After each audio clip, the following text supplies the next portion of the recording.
তোমরা দুজন হরিহর আত্মা না বলো? তুমি সারাক্ষণ শাওন ম্যাডাম করে যাও আর উনি সবসময় শুভ শুভ করে যায়।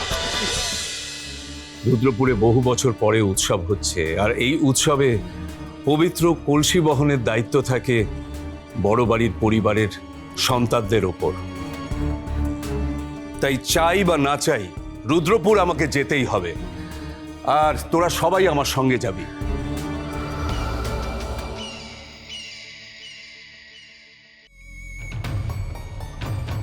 ভালো মা,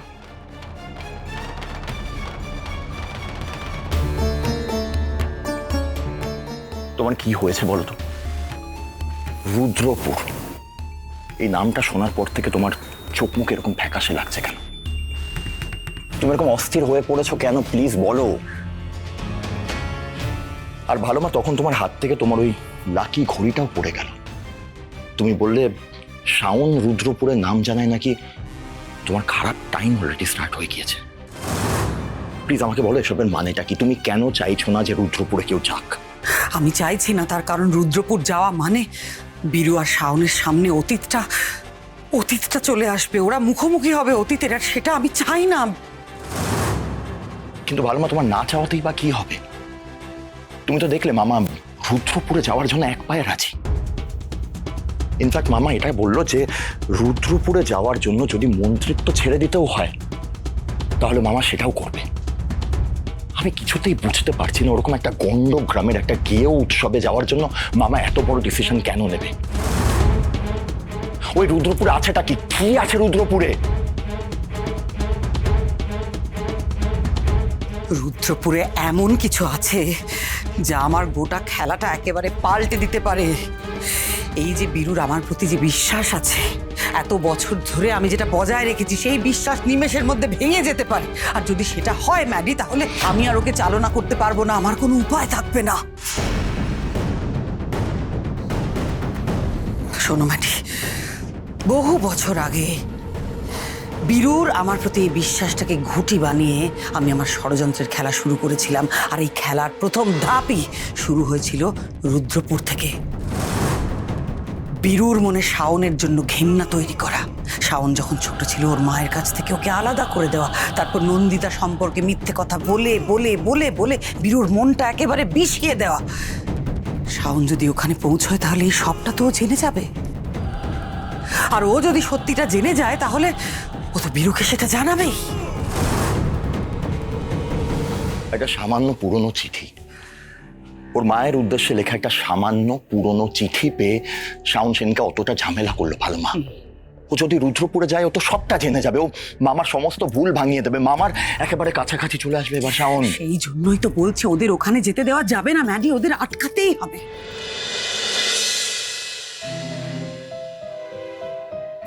তুমি যে বলেছিলে তোমাকে কি ইম্পর্টেন্ট কাজে বাড়ি যেতে হবে, সেটা হয়েছে? খুব ইম্পর্টেন্ট কিছু ছিল নাকি? না না ম্যাডাম, সেরকম ইম্পর্টেন্ট কিছু নয়, ওই কিছু বাজার করার ছিল। আচ্ছা ম্যাডাম শুনুন না, যেই কারণে আপনাকে ফোন করলাম, বলছি রুদ্রপুর ব্যাপারে আপনি কি কি জানেন একটু ভালো করে আমাকে আরেকবার বলবেন? যা যা জানতাম সবই তো তোমায় বললাম, তাহলে আবার জিজ্ঞাসা করছো কেন? না ম্যাডাম, আসলে বাবাকে রুদ্রপুরের কথা বলাতেই বাবা না খুব রেগে গেল, আমাকে খুব বকাবকি করলো। কেন এরকম করলো আমি কিছুই বুঝতে পারলাম না, তাই আপনাকে আরেকবার জিজ্ঞেস করলাম। জানো, এই অদ্ভুত ব্যাপারটা না এই বাড়িতেও হচ্ছে। রুদ্রপুর নামটা শুনলে পিসিমণি কেমন যেন ভূত দেখার মতো আটকে উঠছে। মানে কিছু তো একটা গন্ডগোল আছে শিওর। আচ্ছা ম্যাডাম, আপনি বলছিলেন না যে রুদ্রপুরে আমাদেরকেও আমন্ত্রণ করা হয়েছে? জানেন, আমি যখন এই কথাটা গিয়ে বাবাকে বললাম, বাবা অদ্ভুতভাবে রিয়্যাক্ট করলো। কেন করলো সেটা বুঝতে পারলাম না, কিন্তু ম্যাডাম আমার না এসব নিয়ে না খুব ভয় করছে। আরে ধুর, এই শাওন থাকতে ভয় কিসে? তুমি চিল করো।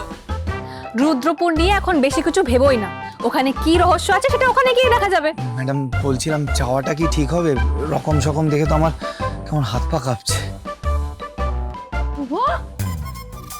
হাত পা কাঁপছে মানে?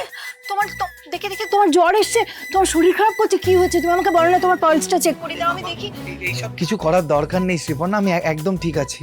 কিছু হয়নি? কিছু হয়নি তো তোমার হাত পা কাঁপছে কেন?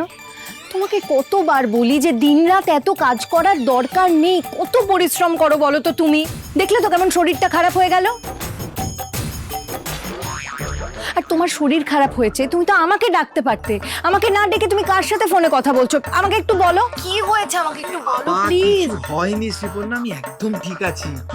তাহলে তাহলে এক্ষুনি যে ফোনে বলছিলে যে তোমার হাত পা কাঁপছে, কি হয়েছে আমাকে বলো না, তুমি কার সাথে কথা বলছো আমাকে বলো। হ্যালো শুভ, শ্রীপর্ণার গলা পাচ্ছি না আমি, ও এসছে নাকি?